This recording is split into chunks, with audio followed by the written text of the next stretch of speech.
Bismillahirrahmanirrahim. Assalamu alaikum. This is Haider Mehdi bringing you fresh, authentic views on current affairs in Canada and in Pakistan.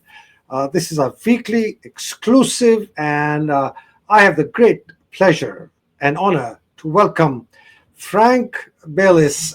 Frank is a former Liberal MP from Montreal and one of the candidates, sixth candidate running for the leadership of the Liberal Party. Welcome, Frank. Thank you for having me, Haider. I'm very happy to be here with you.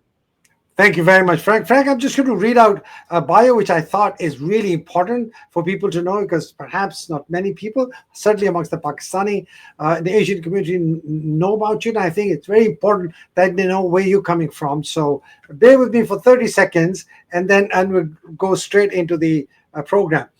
So Frank is an engineer and a successful Canadian entrepreneur and a passionate human rights advocate. He's a lifelong member of the Liberal Party of Canada. Frank served as a member of Parliament, Pierrefonds in Montreal from 2015 to 2019, where he championed equity and inclusion as a founding member of the Parliamentary Black Caucus. Interesting. As chair of the Canada-United Kingdom Inter-Parliamentary Association, he contributed to strengthening international relations between Canada and the United Kingdom. Born in Montreal in 1962 to Gloria and Richard Baylis, Frank draws deep inspiration from his mother's trailblazing journey. And Frank shared that, you shared that with me when we met the first time. Gloria, his mother, a nurse and a human rights pioneer, courageously fought against racial discrimination in Canada, setting a powerful example of resilience and justice. Frank, you're an electrical engineer and executive chairman of Baylis Medical Technologies. Frank has revolutionized healthcare through life-saving medical devices, operated and sold several businesses in the career, dozens of patents, medical devices to improve people's lives around the world are a testimony to his and your ingenuity. In 2004, you, Frank, launched for the children with a mission to improve education for underprivileged youth. This initiative evolved into the Gloria Baylis Foundation, honoring your mother's legacy and commitment to equity. Frank, your life embodies the values of service, innovation, and justice. Your vision for Canada champions progress, inclusion, and solutions that leaves no one behind. And as you say, it's time to choose a real leadership in Canada. And a vote for you, Frank, is a vote for prosperity for all Canadians. Wow.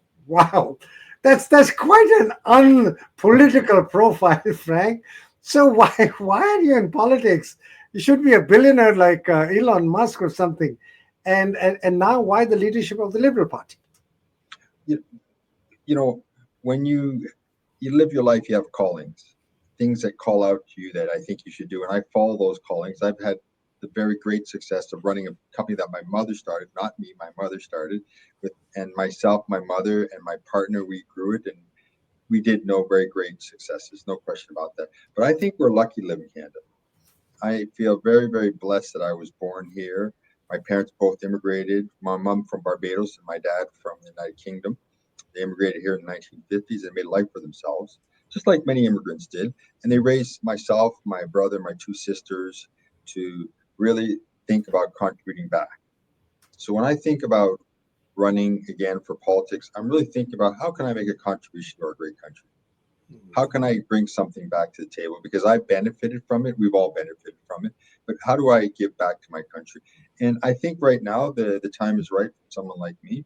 As you pointed out, I'm not fitting in the regular box of the classic politician that lives in the Ottawa bubble and sees the world from that perspective. I'm coming from the outside, and I'm coming with bold ideas to really get the country back on track financially. We have a challenge, we have a big challenge of affordability, and I have three plans: affordability, healthcare, and modernizing government. And I really want to get in there and get to work. So we will get into that in a little more detail. I was just looking at the profile of the 5 of the 6 candidates that we have here, and by the way, it's a really expensive election to get into. You guys have to pay $350,000 by end of day today. And apparently, you have paid up, and so have most of the others. But if I look at this list as you have displayed, Mark and Freeland are perennial insiders, permanent insiders. And then there's this young lady who calls herself an outsider. And then there's you, the disruptor. And then there's, of course, Roby, and I don't know why they've missed out the sixth person. Perhaps he or she hasn't Oh, paid up. we're down to five now. We are down. You're down to five. Okay, you're down to five. All right, good. So here is what you stand for, and I just want to get into that a little. That's you. That's great. And so you suggest boosting economy, universities, businesses, incubators, decreasing debt. You want to limit the MPs and the senators to 10 years uh, terms. You want to create a second chamber. You want to redistribute power. And I thought the one that I found most interesting was for Canada to recognize Palestinian statehood. So can you dwell a little more on your agenda, please? Sure. So, first of all, what I'm trying to do, what I represent, is not being a professional career politician. The system was never designed for that. I know we've come there, but that's not how the system was designed, and it's not how it's going to work best. So, what we want to have is people that come from different parts of the country with their expertise. They get elected and they come and help make laws better and make the government run better using what they've learned in the real world.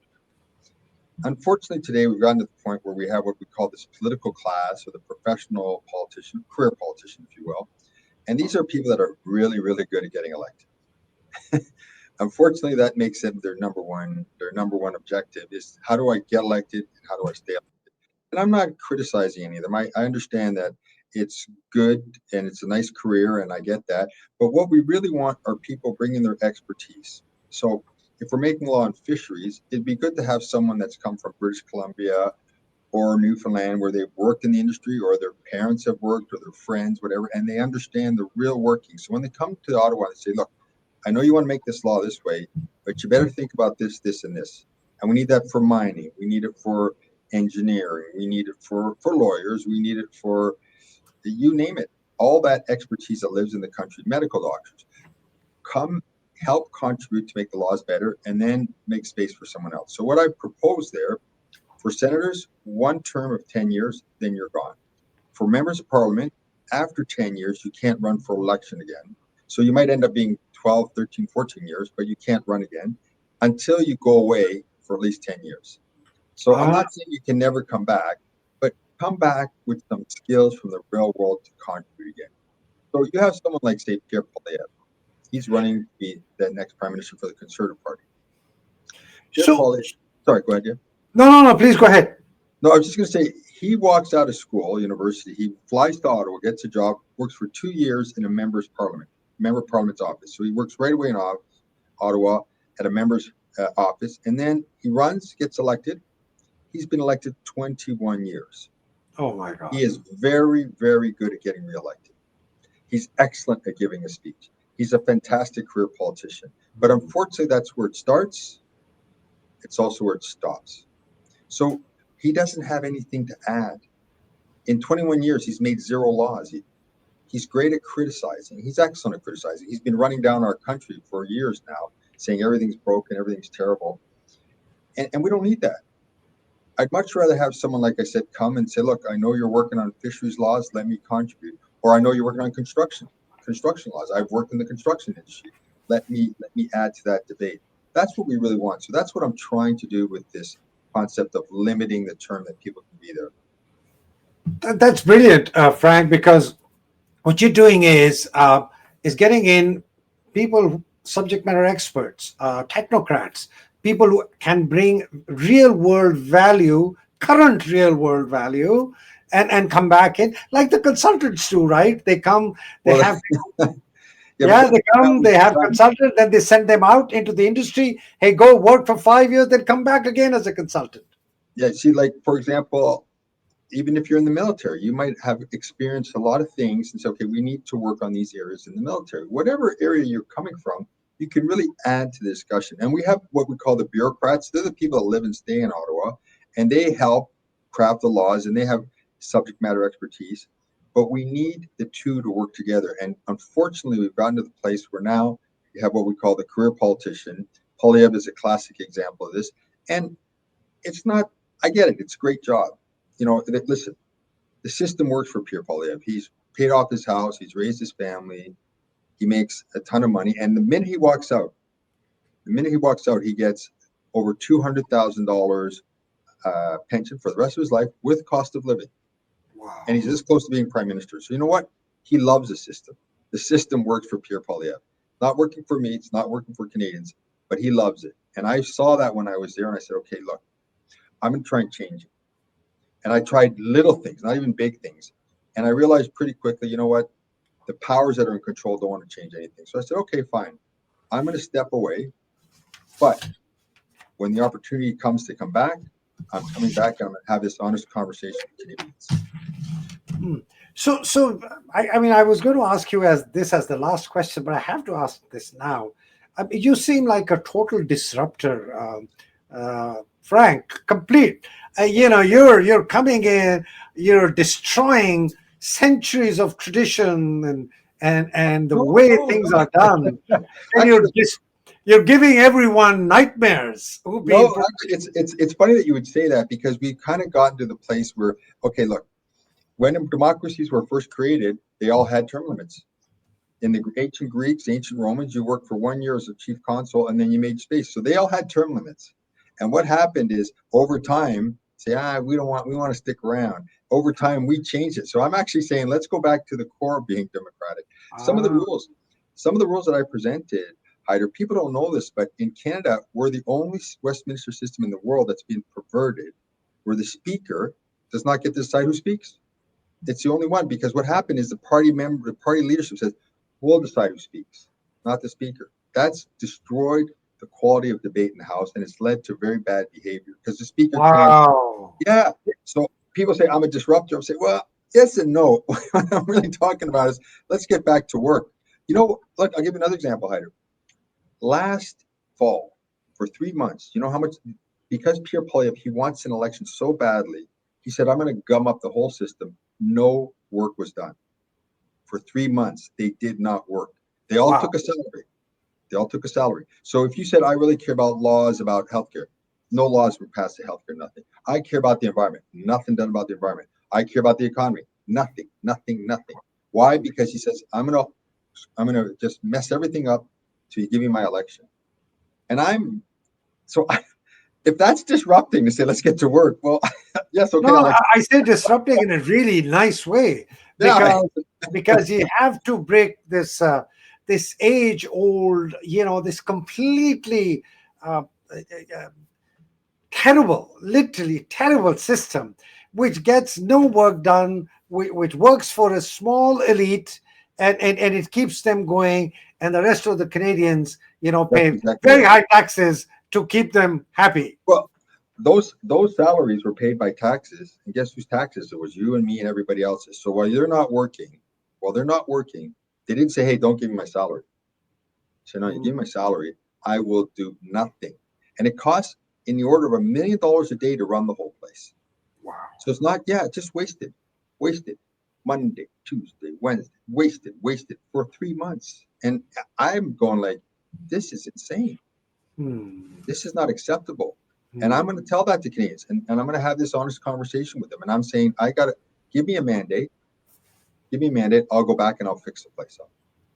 That's brilliant. So, Frank, I want to kind of change pace a little, and I think there's a very clear understanding of what you plan to do, and it's really music to somebody like myself, who actually also believes, governance by people who know, and they know what to do. So, moving on to our friend in the South, Mr. Tsunami Trump, and Trump and his tariff war. And we may not be an independent country anymore with his plans to annex Canada. How do you propose to address that? So what I would tell Canadians, first of all, is I've been 40 years in business, and I've negotiated hundreds and hundreds of contracts with Americans. Generally speaking, they're very polite people. They're professional. They're tough negotiators, but always fair. Having said this, I have run into the Trump character enough times to know how he operates. I understand his game. It's not new to me. So what we've been doing, how we've been handling Donald Trump to date, is all wrong. We're making a number of mistakes. If I take over, this is going to completely change. And I'm going to tell you why. Because I'm not going to be learning on the job. I've already dealt with Donald Trumps of the world. I've already dealt with them, and I know how to deal with them. So we got to change the whole playbook and get back to running the thing the right way. Now, I had an article published one day before he was inaugurated, not after, one day before, to tell people there's no 25% tariffs coming on everything. Not going to happen. Why? Not that he likes us or not. He says 25% tariff on Canada and Mexico, 10% on China. You know what that would do? Destroy the American economy. That even the threat of it, their stock market started to go down. Just the threat. He had to pull off. I could tell that. So he had to pull off. And then what he did, he said, we're going to go after steel and aluminum. And guess what I wrote in the article? First thing he's going after is steel. So I can predict this because I've dealt with these characters before. So I wrote that ahead of time to tell people, I know where he's going to go. I know how to handle it. And the mistakes we made are many. If you've ever dealt with a bully successfully, you know this. You do not give 1 inch. We've done the opposite. We're flying down to his house, his personal house. He's not even prime minister. He's not even president yet. We're trying to cut a deal. And it's terrible. What we've done is terrible. Added to that, what we call negotiating against ourselves. So he says, if you don't give me this, I'm going to do 30 days of tariffs. And you know what happened? He just went and he said, so the prime minister says, okay, we'll give you A, B, C, D, E. We got nothing out of it. And he goes, okay, I'll give you a break for 30 days. And he doesn't even honor that. So we can't negotiate against ourselves. So if it's me in charge, I say, you know what? You call me when you're president and we'll talk. And you tell me what you want. I'll tell you what we want. And then we'll go. Then we'll talk. He's never going to become our friend. He's never going to be reasonable. Every week, I'm going to make a prediction here, Haider. Sometime this week, Donald Trump will put out what I call one of his tweet bombs. It'll be rude.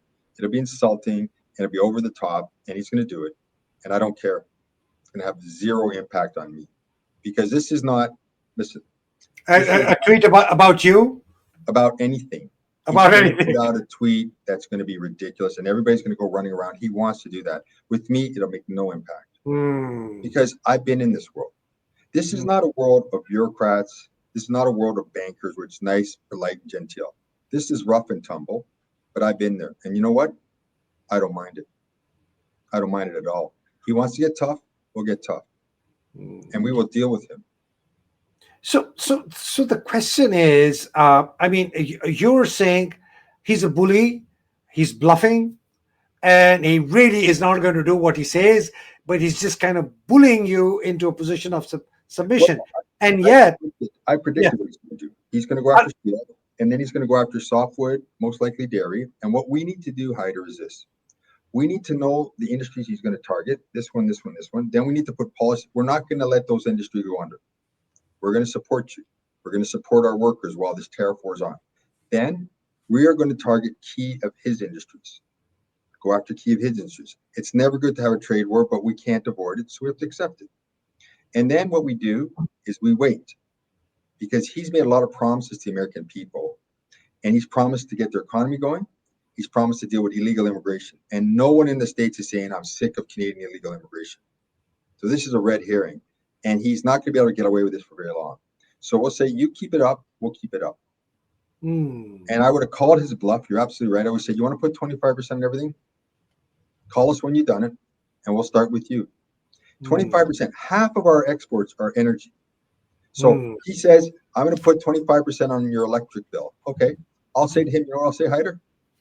Put 100%. What do I care? No, like, knock yourself out. You want to put 25? I'd say put 100%. Put 100%. I'm not going to pay it. You can tell your Americans to pay it. And if you don't pay me, if they don't pay it, that's fine. We'll turn it off. Do the same for oil. We don't have to worry about it. That's 50% of our exports. So I already know that he's bluffing. I'm not going to get, every time he does a tweet bomb, even if he puts it in capitals like he's yelling, even if he says, Haider, I really, really, really mean it this time, that's going to have no impact. So we need to deal like that and deal strong with this guy and then wait him out. And you know what he'll do? He'll go somewhere else. And when he goes somewhere else, he'll tell the American people, look at me, I won. And we'll say, yeah, you won. Make yourself happy. Make yourself. So the interesting thing is, and that's why I showed this a little earlier, was this, that 13, all the premiers and the territories, all these people went and met Trump No, they to didn't meet Trump. mitigate his fear. And then one of them actually says that, not one, this gentleman, the current prime minister, says that Trump is serious about wanting to annex A Canada. terrible, terrible thing to say again. Terrible thing to say. What's going Terrible, on here, terrible Frank? thing for our leader to say that. And listen, he wants to take Greenland. He wants to take Panama. He wants to take Gaza. He's going to go on. And we don't need to listen to that. And the last thing our prime minister should be doing is giving any credence to this stupidity. This is a big mistake. And the 13 premiers and territorial leaders, again, I know they're well-meaning, but they are not dealt with this type of character before. So what they do, they paid a lot of money because his son said, pay a lot of money to one of my friends. They paid a lot of money to the friend. And then the friend said, I'll get you into the White House. They did not meet Trump. He's not going to meet them. They meet some low-level nobody, and then they come home. They do not have to do that. This is a mistake on their part. I know they're well-meaning, but you don't do that. You just put Trump in a position of power over you again. You don't do that. What they should be doing is going to like-minded governors. You're a provincial leader, you talk to governors, and you can talk to them, and you should be telling them, look, when you hit us, we're going to hit you back. And half the governors don't want this either. They're not silly. They don't want this. So what we need to do is have the premiers doing what they're good at, but not pretending that they can somehow be friends with Donald Trump. He's never going to be our friend. He's not going to be reasonable. And any attempt to do that is just a waste of time and playing into his game. So what I'm going to do, you do your checks, I'll do ITAC. And then we wait. Then he'll say, he'll come with another one, mark my words, and then do another one. We'll do another one. Keep going. And if it gets to the point that it's 50%, we'll be at 50%. But after 50%, he starts to really, really hurt the American people, much more than us. And they're not going to put up with it. So he has his own audience to deal with, and we'll let him deal with that. And he's playing to his own gallery, clearly. But is he serious about annexing Canada, Frank? Look, is he serious about taking over Panama, taking over Greenland, turning Gaza into a I call these the tweet bombs. And the last thing you want to do is give credence to all this nonsense. When I'm prime minister, we're not even going to talk about it. If I'm going to say to him, what's the next thing this guy's whining about? I don't care. It's irrelevant. I don't care. It's not going to change how I'm going to negotiate with him. It's not going to have one impact on us. And when he's done all the stuff, I'm going to say to him, you know what I'm going to say? Are you done? Are you done? Because it has made no impact. If you want to you want to do another 10 tweets about taking over our country, do whatever you want. But when it's done, you're still going to just deal with me. And I'm looking forward to it. He's not going to send the U.S. Marines landing into Canada and do a military takeover, is he? Okay, I got your answer. So, Frank, moving on. But this listen, Donald Trump won't even fight. Look at this guy. He's going around the world. He wants to sell the Ukraine under the bus. He wants to get out of anything. Actually, to be fair to the guy, Donald Trump's the only president in years that hasn't started a war. This is not a man that's got that starts wars. He doesn't. It's not the man that has the fortitude to deal with someone that stands up to him. This is not a man that has the fortitude to deal with someone standing up to him. He's actually recommended a 50% reduction in defense budgets to Putin and Xi, which is an interesting aside to this. But this brings up another major important issue, Frank, which is the dependency and the reliance of the Canadian economy on the US.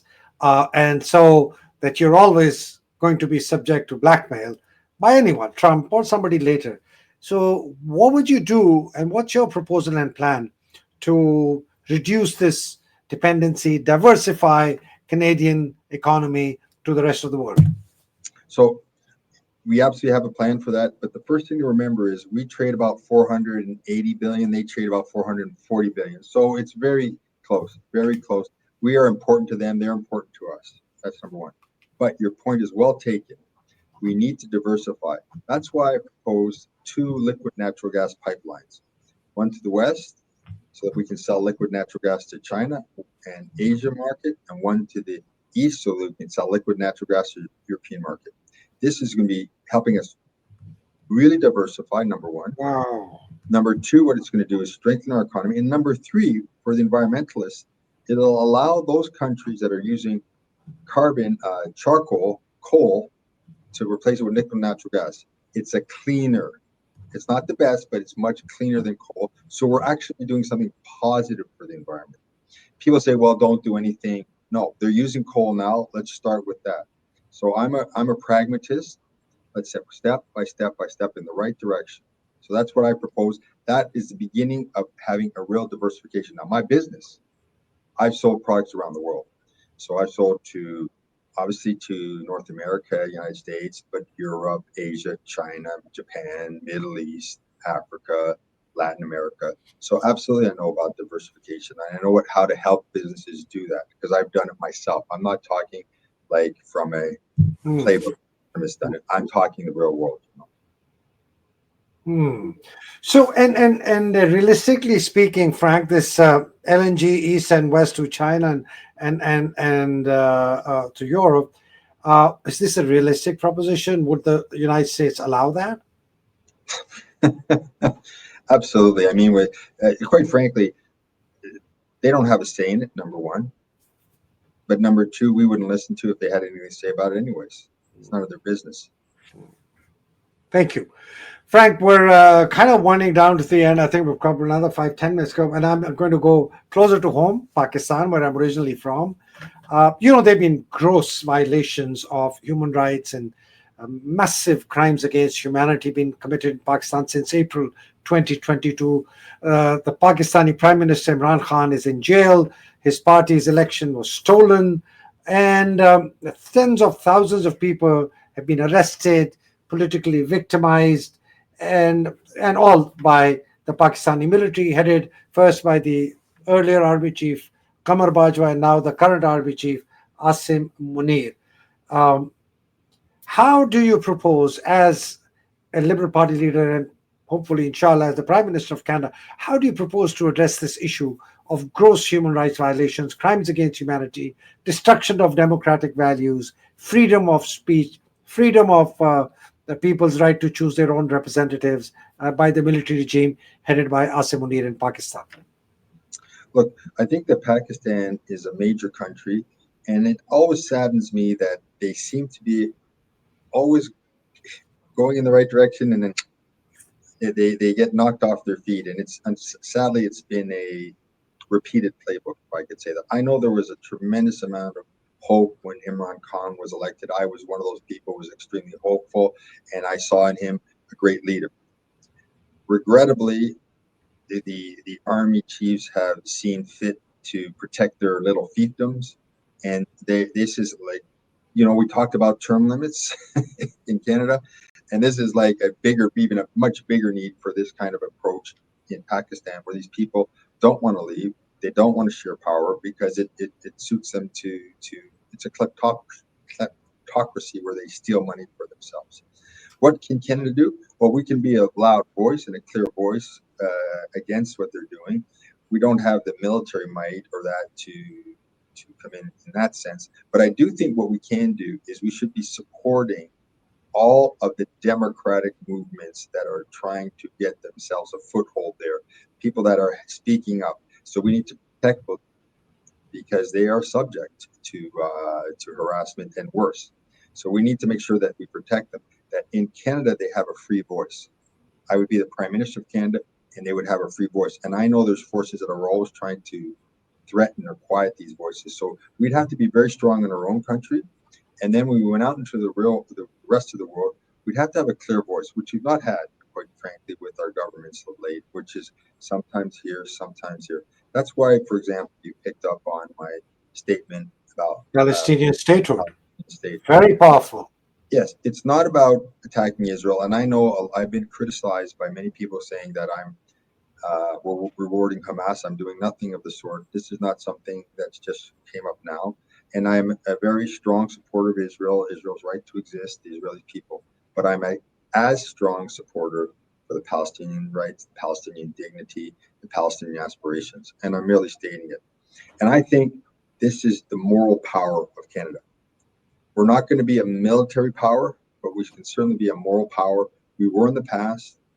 people came to us and listened to us when we spoke, because we spoke with that moral authority, and we're going to get back to doing that. And I think that ultimately, these people like the usurpers of power in Pakistan, they do it because they can get away with it. Asim Asim Munir and his generals. They do it because they can get away with it. And what we need to do is clamp down and make their world smaller and smaller till they get to the point that you think, it's not worth it. Because even if I get away with it for 1 or 2 years, I'm going to be caught later on. So you mentioned, I think, about how do we deal with people that slip through our system, get in and lie. So the minute they've lied, then they lose their citizenship. It's one thing if you've come in here and you've got citizenship legally, then you go kill someone. No, well, then you've killed as a Canadian, and it's bad. But we'll all incarcerate you. If you snuck in and lied, well, you don't have the right to stay here, and you have the right to be punished, and we will punish you to the full extent of the law. So I'm a huge believer, and that's why I used to support Simon Wiesenthal, for example, when they were hunting down Nazi criminals, because it may sound harsh, but if we find one of these criminals and they have 1 day to live, I want them to spend that last day in jail, and I want them to go to their deathbed knowing that we know who you are, your reputation is destroyed, you will not get away with it. I think this is really critical, and I think we need to be stronger on that these criminals never get away with it in the long run. And that brings me to the last question, Frank, which is also closer to home.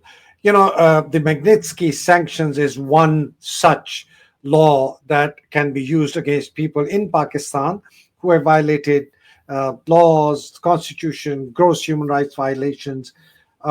Would you, as Prime Minister, be willing to pass a bill to impose Magnitsky sanctions on people found guilty in Pakistan and those who've slipped through the system and are now in Canada, either as PR holders, permanent residents, or as citizens, and all those generals and all those politicians in Pakistan who have committed these massive crimes against humanity. And the United Nations Working Group, by the way, on arbitrary detention and amnesty international, it's all well documented. So I'm not just talking because I'm emotional about it. These are internationally renowned, factually documented facts that I'm quoting here. So would you work to have these sanctions imposed and make their lives really, really narrow and their last days in jail? Absolutely. I don't even think there's a question. I think the Magnitsky law is an amazing law. It's a great thing that it's evolving. As you can see, as we're getting smaller in our world, that we need to squeeze these people out. We need to make it harder and harder for them to get away with it. So, because what happens when they have a bit of power, they think, oh, I can rob, I can steal, I can kill, and I'm going to get away with it forever. Then I'm going to go and buy a chateau in France and live out the rest of my life. That's what they think. No, they need to know once you go down this path, and they need to have seen it time and again with other people, wherever they're from, whether they're a banana dictator in this country or that country, wherever they've broken laws, as a world society in coordination with the United Nations and that, we need to target them, make them pay dearly. I am 100% for doing that. It's a philosophy, not just for Pakistan, quite frankly, but it's a philosophy for the world. That's brilliant. That's really heartwarming. Frank, thank you so much. Last comments before we wind up. Maybe this is a tough question. What do you rank your chances as being elected? No, what I rank my chances are the more and more people get to know who I am, I just keep growing. That's what I need. So obviously, I'd ask all your listeners to tell their friends and family about me, who I am, why I'm running, and to support me if they believe in what I'm saying. Because what I am finding out is that because I wasn't known in the Ottawa bubble, and because I'm coming from outside of that, and I'm trying to, as you say, disrupt it, I didn't get as much play. But when people hear what I'm talking about, they're all getting on board. And so my time it's a timing issue. The more people get to know me and more time I have, the more I'm going up. Will I have enough time or not? I am relentlessly optimistic. Absolutely. I think I can do it. Yeah. Thank you very much, Frank. You're a breath of fresh air. You're a breath of fresh air for any country. Believe me, for what you stand for, what you bring to the table with your background, your strong moral fundamentals, the way your mother nurtured you, trained you. It's just amazing. And maybe for another day we'll hear that story as well about your mother and how wonderful she was and how she stood up for her rights. Thank you very much, Frank. We wish you all the best. We hope to see you as a Liberal Party leader. We hope to see you as the Prime Minister of Canada. Thank you very much for joining. Thank you, Haider, for having me. And thank you to all your listeners for hearing me. God bless you, sir. Thank you, and bye-bye.